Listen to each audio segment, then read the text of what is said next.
Un rappeur qui a 30 ans de carrière, des millions d'albums vendus, des sons que tout le monde connaît. Et pourtant, il ne sait même plus à qui appartient sa propre musique. De l'autre côté, deux frères, une cité parmi les plus pauvres de France. Zéro interview, zéro télé, zéro réseaux sociaux.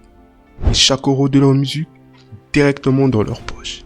Aujourd'hui, on va t'expliquer pourquoi la majorité des rappeurs français se font plumer en silence par l'industrie musicale. Et comment PNL a tout compris avant tout le monde. En 2014, PNL commence à sortir ses premiers sons. Et très vite, ça cartonne. Les majors s'intéressent à eux. Universal, Sony, Warner, les mêmes labels qui signent tous les grands noms du rap français. Et là, PNL fait quelque chose que personne n'attendait. Il refuse. Ils refusent de donner 80% de leurs revenus à des inconnus en costume. Ils refusent de perdre leurs droits sur leur propre musique. Ils refusent qu'on leur dise quoi faire, quand sortir, comment s'habiller. Et en 2015, ils créent QLF Records, leur propre label, avec 10 employés, mais 100% entre leurs mains. Le label reste QLF et le patron reste PNL. Avant de te montrer ce qui arrive aux rappeurs qui signent en majeur, regarde la différence concrète, parce que les chiffres, ça parle mieux que tout. Maintenant, parlons de ce qui arrive vraiment quand tu signes en majeur. Et commence par le pire piège de l'industrie musicale. Le contrat 360 degrés. Le principe est simple. Dévastateur. Mais simple. La major ne prend pas juste ta musique. Tu fais un concert, elle prend sa part. Tu vends des t-shirts, il prend sa part. Tu fais une pub, un placement de produit, une collab avec une marque, il prend sa part. Tu deviens littéralement une machine à cash pour des gens qui n'ont pas écrit une seule ligne de ta musique. Et toi, après tout ça, tu touches quoi? Entre 15 et 20% dans le meilleur des cas. Imaginons un rappeur signé qui génère 1 million d'euros en une année.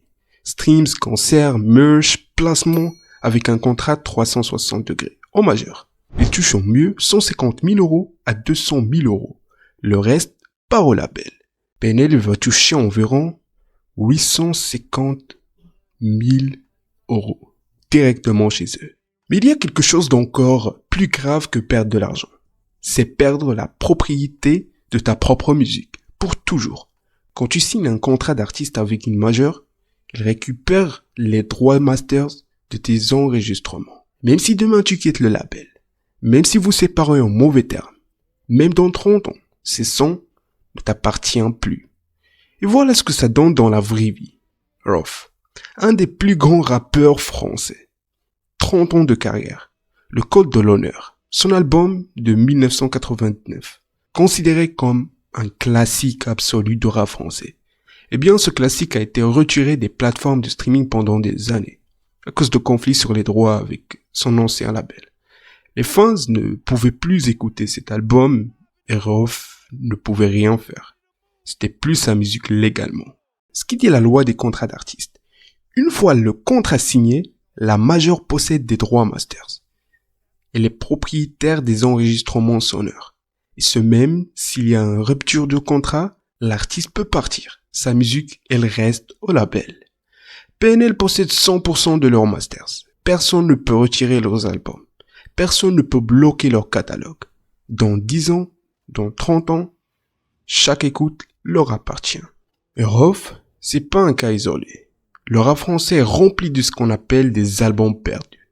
Des projets qui existent, qui sont enregistrés, terminés, mais qui ne sortiront probablement jamais. Parce que le label a décidé que le projet ne correspondait plus à leur stratégie commerciale. Et l'artiste, lui, ne peut rien faire. Contrat signé. En parlant de PNL, parfois le silence bat la promo. Parce que si le modèle QLF était mauvais, on n'en en parlait pas. En septembre, dans la légende sort, en une semaine, disque d'or. 3 semaines plus tard, disque de platine. En mai 2017, disque de diamant. Plus de 500 000 ventes. Du jamais vu dans le rap français à cette époque.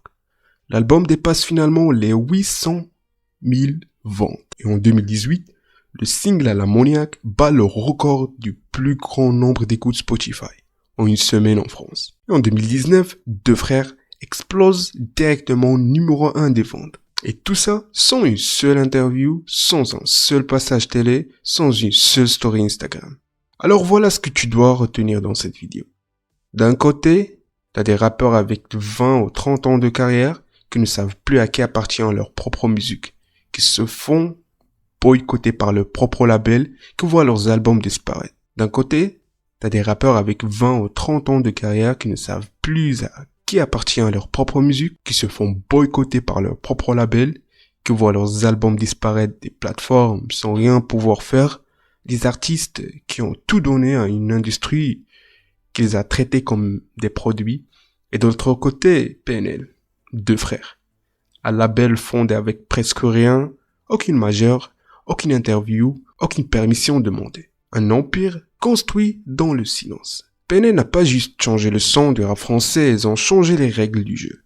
Ils ont prouvé qu'en 2024, tu n'as plus besoin de vendre ton âme pour vendre tes sons, que le silence peut faire plus de bruit que n'importe quelle campagne promo. Et que l'indépendance, c'est pas juste un mot. C'est la différence entre tout posséder et tout perdre. Deux frères de cité contre toute une industrie. Sans bruit, sans majeur, sans permission, ils ont gagné.